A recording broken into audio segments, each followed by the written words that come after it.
Welcome to our tutorial on how to easily share post links via text message on Facebook. Let's get started with the step-by-step guide. First, launch the Facebook app on your Android device. Once the app is open, proceed to the next step. Tap on the What's in Your Mind section to initiate a new post. This will prepare you for sharing the desired post link. Now, navigate to the specific post you wish to share.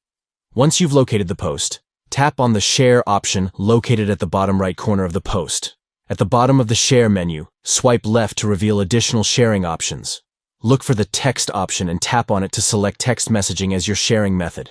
By following these straightforward steps, you can efficiently share post links through text messages directly from Facebook. This method enhances your communication and sharing capabilities, allowing you to easily connect with your friends and contacts. Mastering this feature opens up new possibilities for sharing content and staying connected with your network through text messages. Stay tuned for more tips and guides on optimizing your social media experience.